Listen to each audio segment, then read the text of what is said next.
Hi everyone, so in today's video, we're going to tackle about feeling as a modifier of a moral decision making. Emotions, that is to say feelings and intuition, play a major role in most of the decision making people make.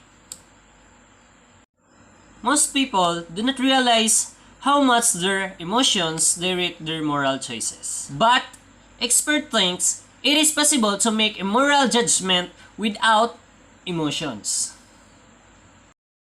Inner-directed negative emotions like guilt, embarrassment, shame often motivate people to act ethically.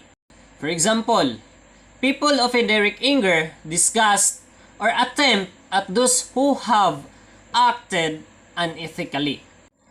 This discourages others from behaving in the same way. Positive emotions like gratitude and admiration, which people may feel when they see another acting with compassion or kindness, can prompt people to help others. Emotions evoked by suffering such as sympathy and empathy often lead people to act ethically towards others. Indeed, empathy is the central moral emotions that most commonly motivates pro-social activity such as altruism, cooperation, and also the generosity. So, while we may believe that our moral decisions are influenced most by our philosophy or religious values, in truth, our emotions play a significant role in our ethical decision making. So let's continue to our topic about feeling as a modifier of moral decision making. So bakit nga ba na ang ating damdamin ay nakapagpababago ng ating desisyon? So at first, we're going to define what is feeling. Now, feelings in general is an emotional state or reaction experience of physical sensation like feeling of joy, feeling of warmth, love, affection, tardiness, and etc. Feelings in decision making.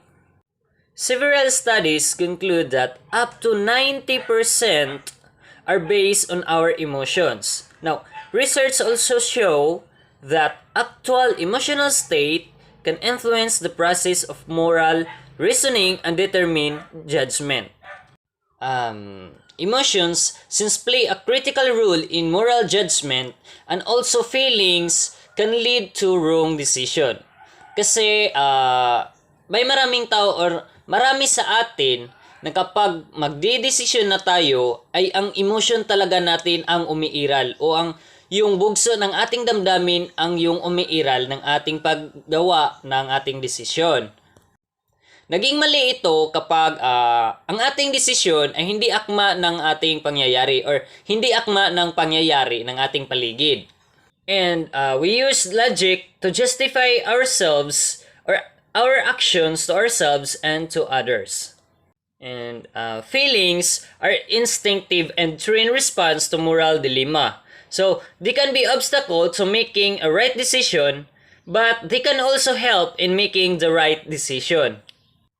Feeling or emotion have positive effects in moral decision making. So here are the positive effects of emotions or feelings in moral decision making. Number 1, a totally emotional decision is very fast in a comparison to a rational decision. So this is reactive and can be useful when faced with immediate danger or decision of minimal significance. So sa first positive effect kay it means that emotional decision is very fast in a comparison of rational. So ito yung madali or ito yung useful in facing immediate danger. So hindi na natin kailangan ng rational decision kasi kung sabihin natin rational decision, kailangan pa natin ng pag-iisip or reasoning kung mahalaga ba ito, kung ano ang dapat gawin. Pero kung sa emotional decision natin ibabase or i-base, we're going to base emotional decision kung ano ang nasa loob or nasa ating damdamin na ating na-feel. So, yun ang mahalaga. Na mahalaga yung gawin. Ito yung unang positive effect ng moral or feeling or emotions in a moral decision making. Number 2, emotions may provide a way for coding and compacting experience, enabling fast response selection. So this may point to why experts gut-level decision have high accuracy rates.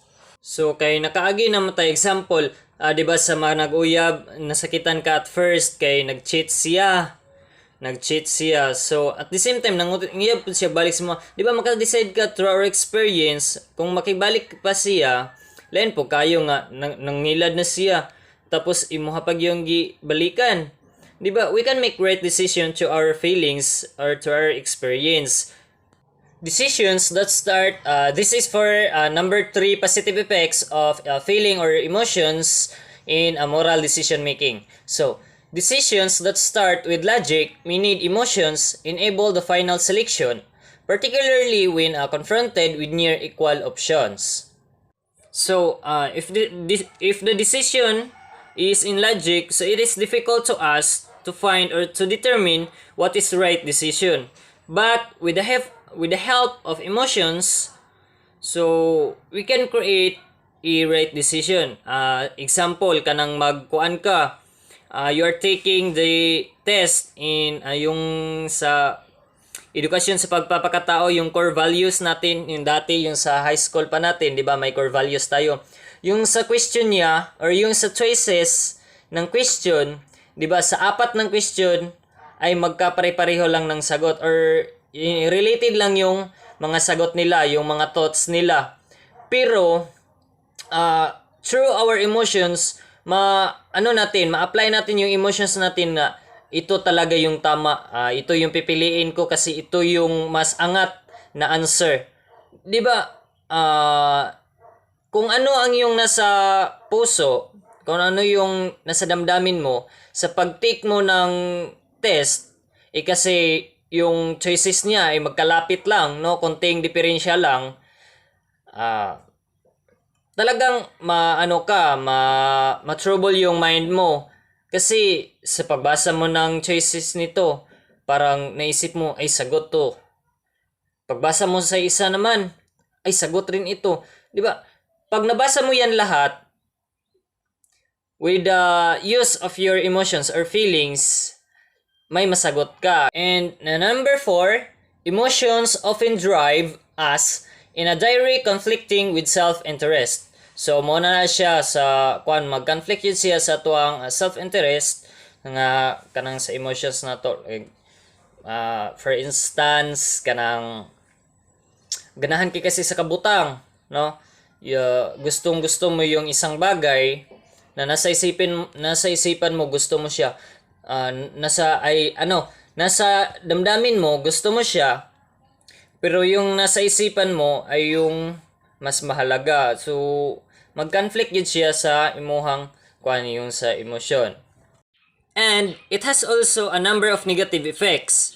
So, we make quick decision without knowing why and then create rational reason to justify a poor emotional decision. So, mao ni siya ang naka-negative, no? Mag-decision ta in a quick without kanang hindi natin iniisip yung ano naman ang kasunod, di ba? Example, nilakaw ka, nagbuhat ka sa mong project, then sa music video, ingana. Then gatiman nimo tanan imong school activities, but dugay ka nakauli, nabuntagan ka. Pag uli nimo sa imong balay, tungod sa kasuko sa imong mama, nakabuhat og quick decision without knowing kung unsay imong gibuhat, no? Gipalayas ka. Pag uli nimo sa balay, gipalayas ka, pagtuo sa imong mama nga naglakaw-lakaw ra ka, nagbiga-biga ka. So mo na siya ang negative effect sa imong emosyon nga maka-decide ka sa imong decision without knowing nga naa kay mapasakitan, na bakay matamakan. O mo na siya. So kung mag-decide ta with feelings, dapat atoa siyang i-assess una or i-verify nato siya una, hibal-on kung unsay gibuhat or kung unsa ang kanang kung unsa yung dahilan kung bakit siya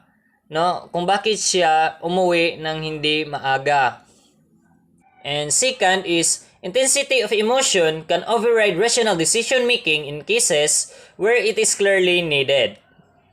No, tungod sa ato ang sobra ka emosyonal, ang decision nga dapat naon tay process na piktuhan, no. So di ba, naon tay rational decision, di ba? Rational decision is imong pag siya i-justify, kuan pa nimo siya, process na siya nga imong i-assess kung ingana. Pero tungod sa tong immediate emotion, makadecide jud ta kung urada kung unsa ang atong buhaton, kung samot nag umapaw yung ka-happy nato, ka-sad, or kanang kasuko nato.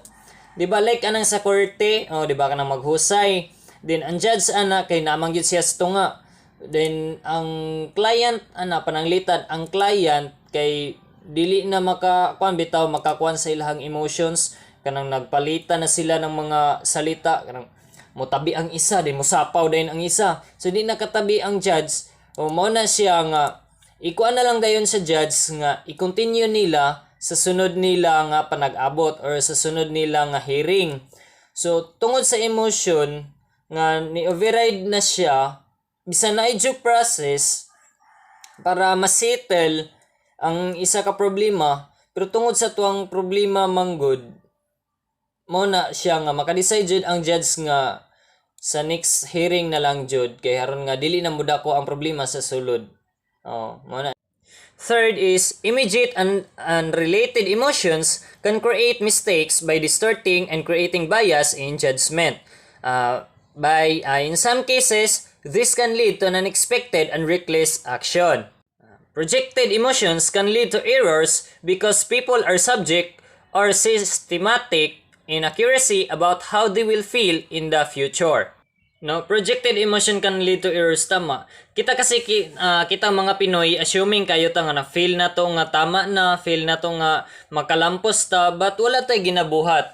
Example, kanang manguyab ka, feel nimo nga crush nimo siya, but feel na nimo, feel pud nimo nga crush ka niya, napod siya feelings nimo, but wala di ay masakitan ra ka at the end. So let's think wisely sa ato ang mga emotions, decide wisely kung unsay tama buhaton, kung unsay kanang tarong buhaton nato nga maka-intense sa ato sa atuang work, sa atuang decision making, sa atuang feelings. We need to verify sa atuang mga kailangan nato nga i-verify. Dili lang kay ta mag-decision nga ura-urada, kay sometimes it leads a mistake, sometimes kanang makabuhat ta og kanang dili maayo or natay maapakan.